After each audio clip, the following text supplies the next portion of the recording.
आज हम देखते हैं सार्वंतर श्रेणी या जिसे हम अरिथमेटिक प्रोग्रेशन भी कहते हैं। जैसे हमारे पास कोई श्रेणी दे रखी है 2, 4, 6, 8, 10, 12 ऐसे ही आगे है। तो फ्रेंड्स हर एक टर्म के बीच में जो अंतर है वो हमने 2 जोड़ा है +2। इससे और इसके बीच में भी हमने क्या जोड़ा है +2। इसके और इसके बीच में भी हमने जोड़ा है क्या +2। इसके और इसके बीच में भी हमने जोड़ा है क्या +2। इस प्रकार जो दूसरे टर्म और पहले टर्म के बीच में अंतर है वो है 2 का। तीसरे टर्म और दूसरे टर्म के बीच में अंतर है 2 का। तो फ्रेंड्स यदि ये अंतर सेम होता है तो ऐसी श्रेणी को हम कहते हैं सार्वंतर श्रेणी। अब इस अंतर को कहते हैं हम सार्व अंतर या हम इसे डिनोट करते हैं D से, जो कि सभी पदों के बीच में समान है। अब जैसे कि फ्रेंड्स हमने पहला पद A मान लिया तो दूसरा पद क्या हो जाएगा, दूसरे पद में हम D जोड़ देंगे तो A+D। तीसरा पद हो जाएगा A+2D, D जोड़ते हैं, फिर इसमें D जोड़ते हैं तो चौथा पद हो जाएगा A+3D, फिर इसमें D जोड़ते हैं तो हमारे पास पांचवा पद क्या आएगा A+4D।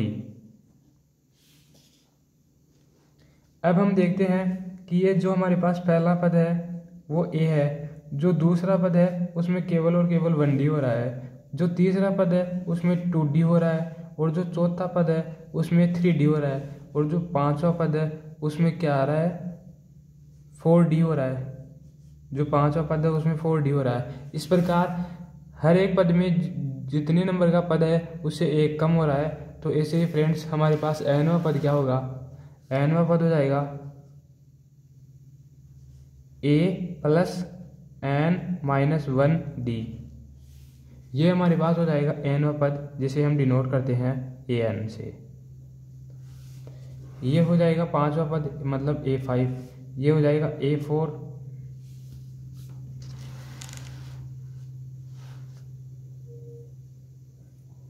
इस प्रकार जो इसमें सार्वंतर हो गया वो तो हो गया हमारे पास D। जो पहला पद हो गया प्रथम पद वो हो गया हमारे पास A, और जो nवां पद हो गया मतलब an वो हो गया हमारे पास A+n-1D।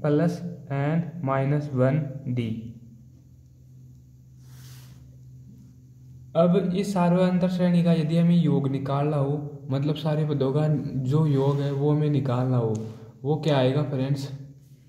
जैसे हम 2 पदों का योग देखते हैं तो 2A+D, इन दोनों पदों का योग हम देखते हैं तो वो होता है 2A+D। इसी प्रकार जब हम इन तीनों पदों का योग देखते हैं तो इन तीनों पदों का योग आएगा हमारे पास 3A+2D, 3D है, 3D आ रहा है। इसी प्रकार जब हम 4 पदों का योग देखते हैं तो 4A+3 और 3 6D। इसी प्रकार जब हम 5 पदों का योग देखते हैं तो 5A+10D। इस प्रकार फ्रेंड्स हम देखते हैं कि जो A की वैल्यू है वो तो हर बार बढ़ रही है, वो तो हर बार सेम तरीके से बढ़ रही है A और A, लेकिन जो D है वो इसमें 2D जुड़ गया, इसमें 3D जुड़ गया, इसमें 4D जुड़ गया।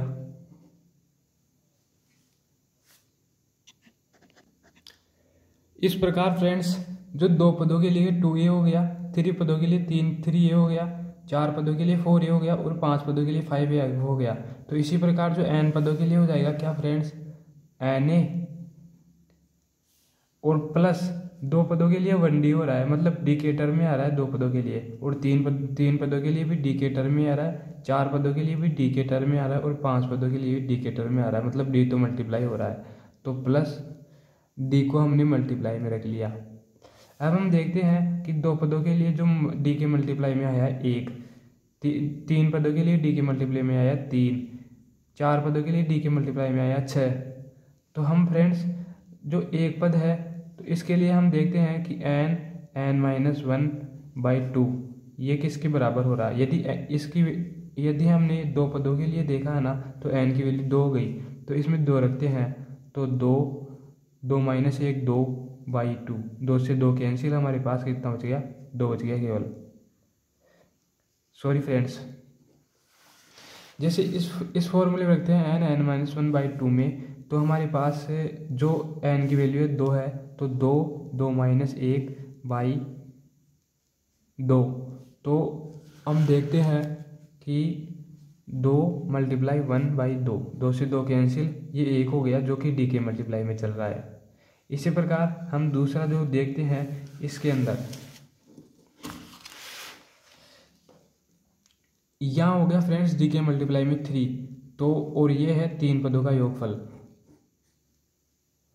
तो अब हम देखते हैं कि डी के मल्टीप्लाई में 3 लाने के लिए इस फॉर्मूले में n में 3 रखते हैं, तो n में 3 रखते हैं, n की वैल्यू 3 रखते हैं, 3 माइनस 1/2, तो 3 मल्टीप्लाई 2/2, 2 से 2 कैंसिल, और जो डी के मल्टीप्लाई में आ रहा है वो डी आ रहा है। तो फ्रेंड्स यहाँ जो n पदों का जो होगा उसके लिए फॉर्मूला होगा n मल्टीप्लाई n माइनस 1/2।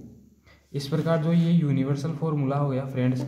अब हमें यदि n इस टर्म में भी है, n इस टर्म में भी है, इन दोनों टर्म्स में n है, तो हम n को कॉमन लेते हैं, n को हम कॉमन लेते हैं, और ये जो 2 है बट्टे वाला 2, इसको भी हम कॉमन लेते हैं, तो बट्टा 2। इस प्रकार हम आगे देखते हैं, n कॉमन ले लिया और 2 भी कॉमन ले लिया, तो इस टर्म में से 2 कॉमन लेंगे बट्टे में, तो 2 से हमें मल्टीप्लाई करना पड़ेगा, तो हो गया 2a प्लस जो इसमें बच गया, ये 2 हमने बाहर ले लिया, ये n भी ले लिया, तो हमारे पास बच गया n minus 1 multiply by D. इस प्रकार ये जो फॉर्मूला हो गया वो इस AP के यूनिवर्सल योग के फॉर्मूले के बराबर हो गया।